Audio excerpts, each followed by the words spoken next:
Of Smithfield Foods, China's Shengwei International paid nearly $5 billion for Smithfield Foods, and the deal closed in September.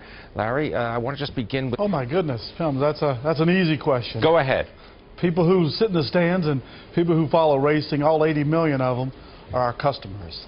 And so it's a way to communicate directly to our customer by customer loyalty between the fan and who sponsors the car is tremendous. So what? Richard Petty, the icon of the industry. Anyone who ever followed motorsports knows who Richard Petty is.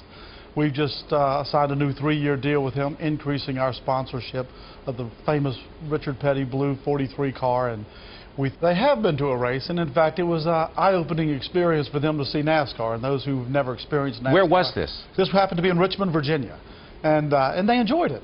Not having anything to compare it to, and so they're very supportive of it. Anything that helps the marketing and the brand and builds brand loyalty of our Smithfield and Eckrich brands. Our Chinese partners and Chinese owners now are trying to learn a lot about branding, and we're trying to show them how you build a brand in America. Now, less runs, if any? None at this point. The opportunities is all about growth, the ability to sell U.S. pork into the Chinese market, improve the food safety in that country that they've had some concerns about, and the ability to, it's an export program, and it's the inverse of where this country's been going for 20 years. It's bringing jobs into this country by taking U.S. products and sending them to China as opposed to China. And so the opportunities there are just even to supply today about 1.5% of their that you're going to be designing. They want every cut of meat we have. They love pork in that country. It's their primary protein. Over 60% of all the protein they eat. It's by far the #1 protein in China. And so it's the ability to ship everything we have. Largely our fresh cuts, but further we'll develop our packaged meats. In the United States, yeah, not in any significant way, I don't think. It's a supply and demand business. So you're going to have that normal up and down when supply and demand are out of balance with one another. It's really an opportunity for the industry to grow.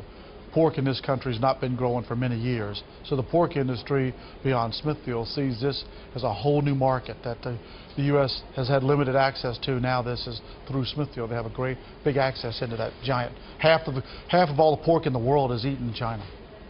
They track to one another. Obviously they're substitutes.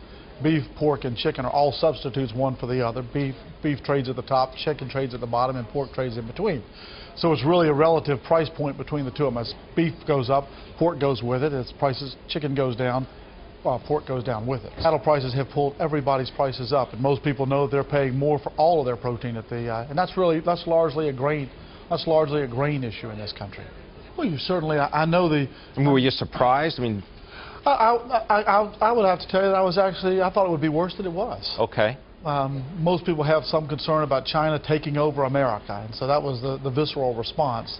I think as you look at this in a more level-headed way, people see that this is good for America. This is opportunities for this country to excel at what it does best, which is agriculture. American farmers are the most efficient in the world, so they're taking advantage of an efficient market. Shareholders were over, they got a 30% premium to their stock price. That was a pretty easy market. Well, the expansion of the manufacturing could be in the United States, but China's an emerging market, which means the demand curve is exploding forward. I think there's a complete misunderstanding in terms of the two markets, and so we operate in a very mature market with sophisticated buyers and sophisticated sellers. They deal largely in an inefficient market, so they need to trust their U.S. management team and understand it's got to be a learning process. What works in China won't work in the United States. Conversely, what works in the United States